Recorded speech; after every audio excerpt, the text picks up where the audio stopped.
Hey there, welcome to our channel, where we dive into the wildest, most gripping stories from everyday life tales that'll make you laugh, shake your head, or maybe even rethink your neighborhood drama.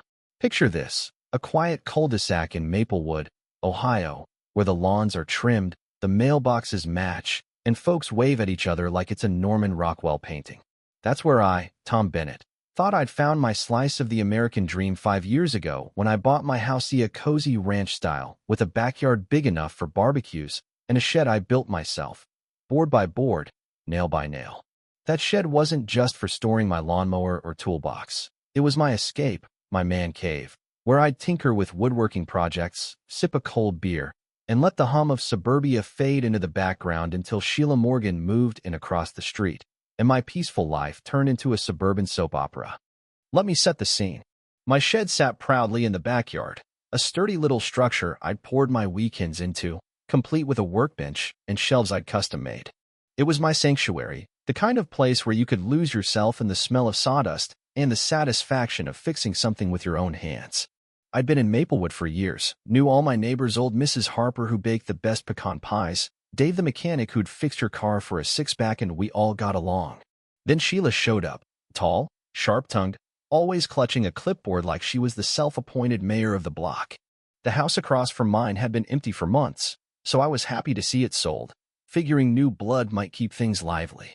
But Sheila didn't just move in, she stormed in, sizing up the neighborhood like a hawk, pointing out crooked fences or faded house numbers, offering friendly advice that felt more like a court summons. At first, I chalked it up to her being overly eager, maybe trying to fit in, but it didn't take long for her suggestions to feel like a power trip. It started small, Sheila snapping photos of my backyard from the sidewalk, her phone angled toward my shed like she was casing the joint.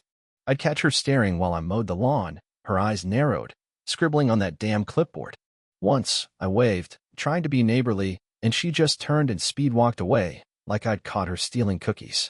I tried to laugh it off, maybe she was just nosy or jealous of my handiwork, but then she started showing up closer, lingering by my fence, taking pictures of my driveway, my trash cans, even my dog's water bowl.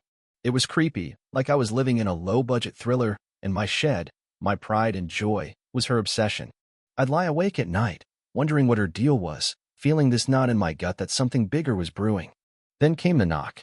It was a Saturday morning, the kind where you're halfway through your coffee, still in sweatpants, not expecting a showdown.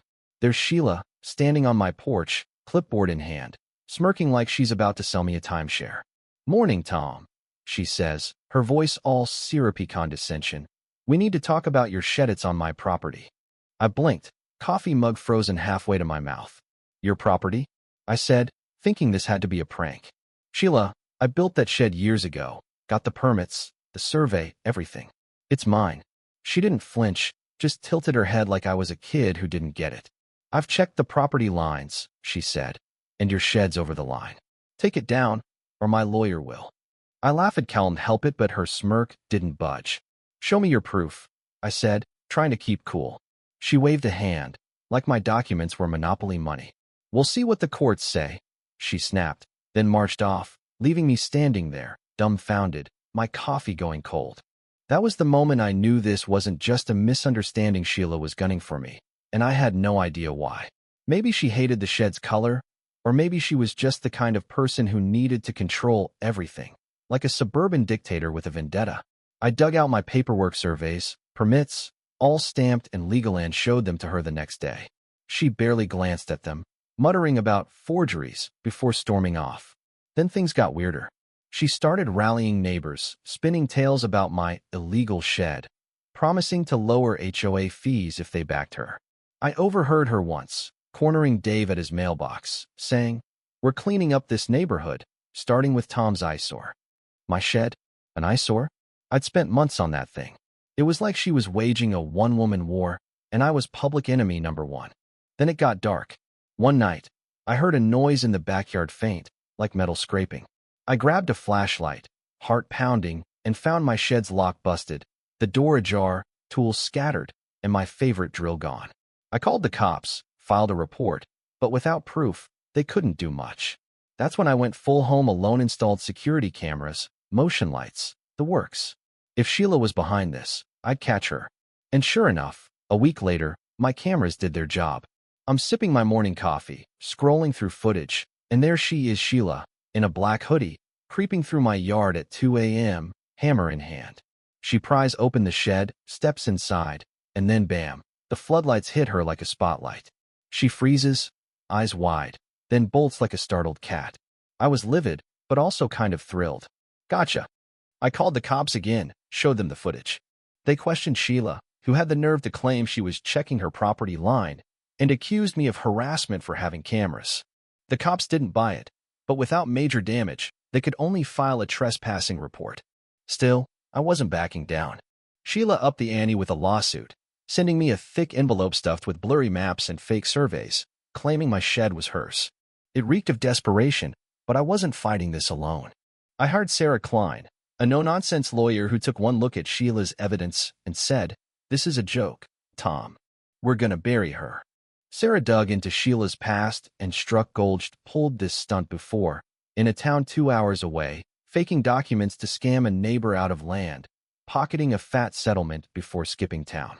Meanwhile, Sheila was still working the neighborhood, bullying Mrs. Harper into testifying against me with promises of HOA perks, taping flyers to mailboxes, and screaming about my illegal construction. But her lies were unraveling. I posted the camera footage online, and it spread like wildfire. Neighbors shared it, local news picked it up, and suddenly Sheila wasn't the queen bee anymore. People started talking, spilling stories about her threats, her HOA power grabs, how she'd intimidated half the block into silence. Dave told me she'd offered to fix his fence permit if he sided with her. Mrs. Harper admitted Sheila scared her into lying. The tide was turning, and it felt good. The trial was like something out of a movie. The courtroom was packed. Neighbors, reporters, even the guy who runs the corner deli showed up. Sheila sat there, all prim and proper, but her lawyer looked nervous, shuffling papers like he knew they were screwed. Sarah went for the jugular, playing the footage of Sheila's break-in, the crowd gasping as she scurried under the floodlights. Neighbors took the stand. Mrs. Harper, voice shaky but firm, saying, "She told me to lie about Tom, but he's a good man." Dave followed, calling Sheila a bully with a clipboard. Sarah laid out the fake surveys, the forged dates, and then dropped the bombshell emails where Sheila bragged about teaching me a lesson and cashing in on a settlement. The jury's faces said it all, disgust, plain and simple. When Sarah cross-examined Sheila, it was a bloodbath. "You've done this before, haven't you?" Sarah pushed, sliding Sheila's old scam records across the table. Sheila stammered, eyes darting, then snapped, "Fine, yes, I did it. His shed's a blight and deserves compensation." The room erupted, and I swear I heard Mrs. Harper whisper, "Got her."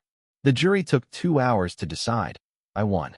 Sheila had to pay $75,000 for damages, legal fees, and the emotional roller coaster she'd put me through. The judge called her actions fraud, slapped her with community service, and that was that.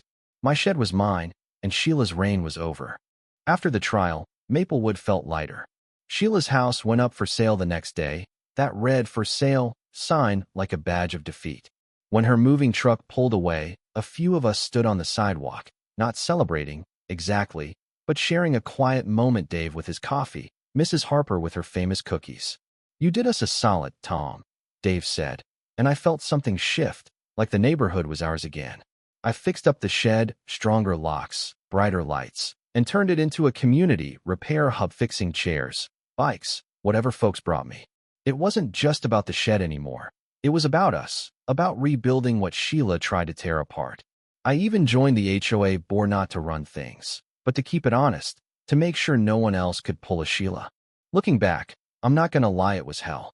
Standing up to her took everything I had, but it taught me something. Protecting what's yours isn't just about land or sheds. It's about holding your ground, about truth, about community.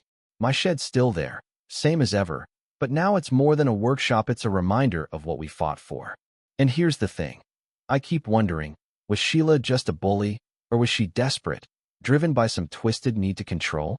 I'll never know, and maybe that's okay. So, what do you think? Have you ever dealt with a neighbor like Sheila, someone who pushed too far? Drop a comment, share your story, I am dying to hear. And if you like this tale, hit that like button, subscribe, and let's keep these stories coming. Until next time, stay true and watch your backyard.